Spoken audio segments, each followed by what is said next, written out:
তোর বর ঘুষ দিয়ে চাকরি পাইছে তো? হ্যাঁ পাইছে তো। কি ঘুষ দিয়ে চাকরি পাইছে হ্যাঁ কি পাইছে। না আগের কথাটা ঘুষ দিয়ে চাকরি পায় না। আমার বর ঘুষ দিয়ে চাকরি পাইছে, অনেকেই পায় তো। কি হয়েছে? কিছু হয় না তো? না কিছু হয় না। তো এনার বর ঘুষ দিয়ে চাকরি পেয়েছে আর এটা কন্টিনিউ কেসও চলছে। বাড়া সোশ্যাল মিডিয়ায় ঢুকেছো নাকি কারোর সংসারে ঢুকে পড়েছো বুঝতে পারো না বল। এরকম আগেও মেরেছে, এরকম আগেও আমায় মেরেছে। আমি নিজেই খুব লজ্জিত। ভালোবাসার মরশুমে রনের ফাটলো নাক, দিদি কাটছে ভাইয়ের বিচি, কেউ প্রীতিকে ডাক। ভিউসের জন্য তোরা আর কত নিচে নামবি, এবার না হয় ন্যাংটো হয়ে বিলে হাক।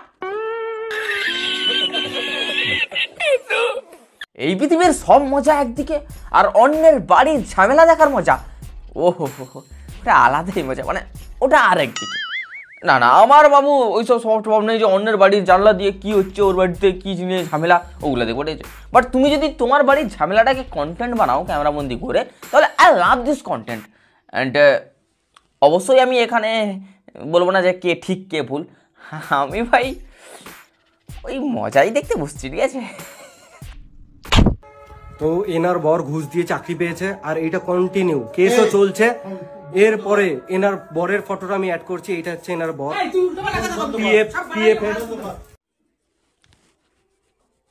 আমরা কি বিচার করব ভাই?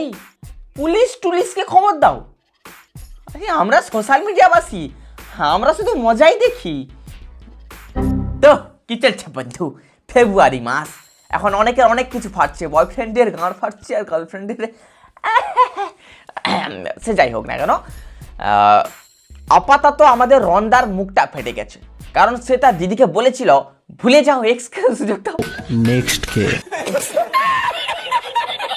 না না এটা বলেনি, সে তার দিদিকে বলেছিল তোর বর ঘুষ দিয়ে চাকরি পাইছে তো? হ্যাঁ পাইছে তো। কি ঘুষ দিয়ে চাকরি পাইছে কি না লজ্জা করে না? আমি নিজেই খুব লজ্জিত যে আমার ফ্যামিলির ব্যাপার আজ সোশ্যাল মিডিয়ায় আনতে হচ্ছে শুধুমাত্র আমার পরিস্থিতির কারণে। কারণ আমি এমন একটা পরিস্থিতিতে দাঁড়িয়ে আছি যেখানে আমার নিজের জীবনেরই কোনো গ্যারান্টি নেই। সিরিয়াসলি ব্যাপারটা খুবই সিরিয়াস। আচ্ছা মুখে যে এগুলো লেগে আছে এগুলো রক্ত না টমেটো সস? একে তো ভাই এদের বিশ্বাস করা আর মিয়া খালিফাকে ভার্জিন ভাবা দুটাই সেম। এরা ভাই কন্টেন্টের জন্য সবকিছু করতে পারে, ঠিক আছে? সো দয়া করে এদের সিরিয়াসলি নেবেন না। আগে নাকের জলটা মুছুন, আস্তে করে বসুন, আস্তে আস্তে করে সবকিছু বোঝাচ্ছি। বাইদা ভাই সবকিছু বুঝে তুই কি বালটা ছিড়বি? যে আমি কোপ দিয়ে পালিয়ে যাইনি, ওটা আমার দিদি এক বটি নিয়ে আমায় কোপাতে এসেছিল। জানি না আমায় মেরেও কি পাবে। বাচ্চাকালে আমরা সবাই দিদিকে চুটি ধরে ঘুরিয়েছি, দিদিরাও আমাকে হেব্বি কেলিয়েছে। বাট রন্দার দিদি তাকে বেগুন ভেবে হালকা একটু কাটতে চেয়েছে। কেন? কারণ রন্দা তার দিদিকে বলেছিল ভুলে যাও এক্সকে সুযোগ দাও নেক্সট কে। না না এটা বলেনি, রন্দা তার দিদিকে বলেছিল তোর বর ঘুষ দিয়ে চাকরি করে। তোর বর ঘুষ দিয়ে চাকরি পাইছে তো? হ্যাঁ পাইছে তো। কি ঘুষ দিয়ে চাকরি পাইছে কি না আগের কথাটা ঘুষ দিয়ে চাকরি পায় না। আমার বর ঘুষ দিয়ে চাকরি পাইছে, অনেকেই পায় তো। কি হয়েছে? কলিযুগে বেড়ি ছাড়া হাগা আর ঘুষ ছাড়া চাকরি দুটোই হয় না। এখন রন্দার যারা সাপোর্টার তাদের কাছে হয়তো ঘুষ দিয়ে চাকরি করছে, বাট আমার কাছে ঘুষ দিয়ে চাকরি করেছে ইটস ওকে। ঘুষ দিলেও বড়া বোকাচোদার যোগ্যতা লাগে চাকরি করার জন্য। তো এনার বর ঘুষ দিয়ে চাকরি পেয়েছে আর এটা কন্টিনিউ কেসও চলছে। এরপরে এনার বরের ফটোটা আমি অ্যাড করছি, এটা হচ্ছে এনার বর। সত্যি আজ ছেলেটার জন্য গর্বে আমার বুকটা ফুলে ঝুলে যাচ্ছে। আজ ছেলেটা একাই ঘুষের বিপক্ষে একাই লড়াই চালাচ্ছে। এরকম আগেও মেরেছে, এরকম আগেও আমায় মেরেছে। ভাই প্রবলেমটা এখানে নয় যে ওর জামাইবাবু ঘুষ দিয়ে চাকরি করছে, প্রবলেমটা অন্য জায়গায়। ভাই এটা 1995 নয়, এটা 2025। সরকার থেকে একটা হাগা ঘর এলেও ওই হাগা ঘর বানানোর জন্য গ্রাম পঞ্চায়েতকে 20-25 হাজার টাকা দিতে হয় একটা দুটো সাইনের জন্য। আর তুমি কি করে ভাবছো যে কলি চোখে ঘুষ ছাড়া চাকরি হয়ে যাবে? প্রবলেমটা এই জায়গায়। সেখানে আমি একটা কথা বলে ফেলেছিলাম যে দেখ তোদের মতো তো কোমর দুলিয়ে আমার বর টাকা ইনকাম করে না, আমার বর খেটে টাকা ইনকাম করে, টাকার ইয়ে আছে, মানে এরকম ধরনের এরকম কিছু একটা বলে ফেলেছিলাম। যাই হোক, অনেক বলেছ, এবার একটু জল খাও না। এবার বুঝতে পারলে? এখন তুমি যদি টিকটকারকে এইসব কথা বলো, ওদের তো গায়ে লাগবেই। অ্যান্ড এক হাতে তালি বাজে না। এখন এও বলেছে তোরা গাঁড় নাচিয়ে ইনকাম করিস, অন্যের চুমু খাওয়া বুকে ছাড়িয়ে ইনকাম করিস, আমার বর চাকরি করে। এখন এও বলেছে তোর বর চাকরি না, বাল করে তোর বর ঘুষ দিয়ে চাকরি পেয়েছে। ব্যাস ভাই, আমি বারবার ভাবি যে ওই চুমু খাওয়ার কথাটা আমি তুলবো না, past is past. But or ex boyfriend মারা নিজের আইডিতে ইউটিউবে ছেড়ে রেখেছে।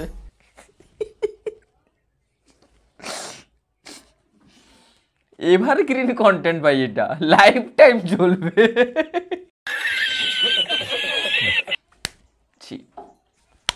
পাস্ট ইজ পাস্ট, ভুলে যাও এক্স কে, সুযোগ দাও নেক্সট কে। যে দেখ তোদের মতো তো কোমর দুলিয়ে আমার বর টাকা ইনকাম করে না। এখানে কিন্তু দুজনেই কিন্তু সত্যি কথা বলেছে। ওর বর সত্যি ঘুষ দিয়ে চাকরি পেয়েছে, আর এরা সত্যি পদ নাচিয়ে। যে দেখ তোদের মতো তো কোমর দুলিয়ে আমার বর টাকা ইনকাম করে না। দিদি, এখানে তোমার ছোট্ট একটু ভুল আছে। কোমর দুলালেই কি শুধু টাকা চলে আসে? অ্যাক্টিং করতে হয়, প্র্যাঙ্ক করতে হয়, আইফোনটা হাতে নিয়ে ভাষণ দিতে হয়। ভুলে যাও এক্স কে, সুযোগ দাও next কে। সঠিক মানুষ কখনো ছেড়ে যায় না, তারা সবসময় একটা কারণ খোঁজে থেকে যাওয়ার জন্য।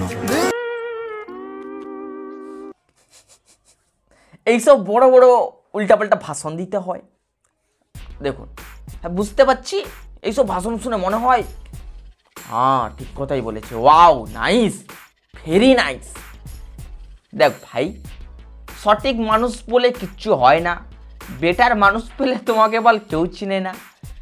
এইসব ভিডিও স্ট্যাটাসে লাগাও, বাট মনে নয়, ঠিক আছে? এটা কলি যুগ চলছে। আর সোশ্যাল মিডিয়ায় তুমি যত কাপল দেখো না, ওরা একে অপরের উপর ডিপেন্ডেন্ট ভিউসের জন্য। তোর বর ঘুষ দিয়ে চাকরি পাইছে? হ্যাঁ পাইছে তো, কি ঘুষ দিয়ে চাকরি পাই কি হ্যাঁ, পাইছে। না? কি হয়েছে? আগের কথাটা ঘুষ দিয়ে চাকরি পায় না, আমার বর ঘুষ দিয়ে চাকরি পাইছে, অনেকেই পায় তো, কি হয়েছে? কিছু হয় না তো? না কিছু হয় না। তো এনার বর ঘুষ দিয়ে চাকরি পেয়েছে, আর এটা কন্টিনিউ কেসও চলছে। এরপরে এনার বরের ফটোটা আমি অ্যাড করছি, এটা হচ্ছে এনার বর। দিদি আর ভাইয়ের ঝামেলা হলো, মাঝখান থেকে জামাই বাবুর গান মারা গেল। এখন জামাই বাবু ভাবছে সালা আমি কি দোষ করলাম ভাই, এতদূর পড়াশোনা করে যাই হোক একটু টাকা টাকা খাবিয়ে চাকরিটা ভাই ম্যানেজ করলাম, এখন দেখছি বউর জন্য ওটাও যাবে। এখন তোমরা আবার ভেবো না যে আমাদের রন্দা ঘুষের বিপক্ষে একাই লড়ছে। পাড়া ঘুষ নেওয়া দেওয়াটা যেমন অপরাধ, ঠিক তেমনই মানুষকে রং চিনিয়ে টাকা কামানোর যে ব্যাপারটা, ওগুলো সেখানেও অপরাধের ভেতরেই পড়ে। রঙের ইংলিশ হচ্ছে গিয়ে কালার, এই যে বাকিটা তোমরা বোঝে নাও ভাই। আসল ব্যাপারটা হচ্ছে গিয়ে ওর সেন্টিমেন্টে লেগেছে যে তোরা পোঁদ নাচিয়ে ইনকাম করিস, এই কথাটা, দ্যাটস ইট, আর কিচ্ছু না, ঠিক আছে? এই জন্যই পুরো ড্রামা। তো এনার বর ঘুষ দিয়ে চাকরি পেয়েছে, আর এটা কন্টিনিউ কেসও চলছে। এরপরে এনার বরের ফটোটা আমি অ্যাড করছি, এটা হচ্ছে এনার বর। জামাই বাবু ঘুষ দিয়ে চাকরি করে, আর শালা বাবু জুয়া খেলা শেখায়। দেখো, এই পশ্চিমবঙ্গে সব কিছু ইলিগাল, একমাত্র জয়শ্রীরাম বলাটাই ইলিগেল। কিন্তু কোনো দিদি বটি নিয়ে কোপাতে আসে, এটা কি মানা যায়? আমি তো কোনো স্বপ্নও ভাবিনি। আর এই সব আমার বাবা মা কী করে সাপোর্ট করে আমি এখনও বুঝতে পারি না। আর সেই সাপোর্ট করতে গিয়ে যে বটিটা দিয়ে আমি কোপ দিয়ে ওখান দিয়ে পালিয়ে এসেছি, সেই ব্লেমটা দিতেও আমার বাবা মা একবারও পিছু পা হাঁটেনি। এটা একটা পারিবারিক অনুষ্ঠান, সরি পারিবারিক ঝামেলা। এটা আস্তে আস্তে বিগ বসের রূপ ধারণ করবে, এদিক থেকে একটা ভিডিও আসবে, ওদিক থেকে একটা ভিডিও আসবে, মজা তো আয়েগা। বাট প্রশ্ন হচ্ছে গিয়ে এখানে খাতাটা বের কর, এইচএসে পড়তে পারে, ঠিক আছে? কোপটা মানে বটির কোপটা কে কাকে মারতে চেয়েছে? রন তার দিদিকে নাকি দিদি তার ভাইকে? কিন্তু কোনো দিদি বটি নিয়ে কোপাতে আসে, এটা কি মানা চায়? আমি তো কোনো স্বপ্নেও ভাবিনি।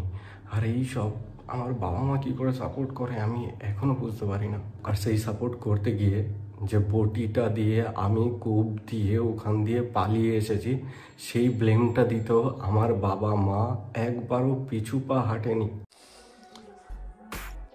মানে একটা ছেলের কাছে এর থেকে বেশি কষ্টের আর কিছু হতে পারে না।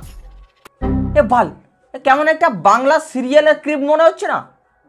মানে তোমার জামাইবাবু হচ্ছে গিয়ে ভিলেন, ঘুষ টুস দিয়ে চাকরি বাকরি করে, হেভি লাখ লাখ টাকার মানে ইলিগালভাবে ট্রান্সফার করে। এদিকে নায়ক হচ্ছে গিয়ে নায়ক, মানে সে এগুলো ঘুষ ধরে পছন্দ করে না। এদিকে নায়কের ফ্যামিলি হচ্ছে গিয়ে 1 নম্বর গোল্ড ডিগার, টাকা ছাড়া আর কিছু ছিল না। আর একটা অ্যাঙ্গেল ঢোকাতে হবে, ওটা হচ্ছে গিয়ে ভিলেনের পছন্দ নায়িকার বউকে। ওয়াও, শালা রাজ চক্রবর্তী এটা না আবার কপি করে নেয়।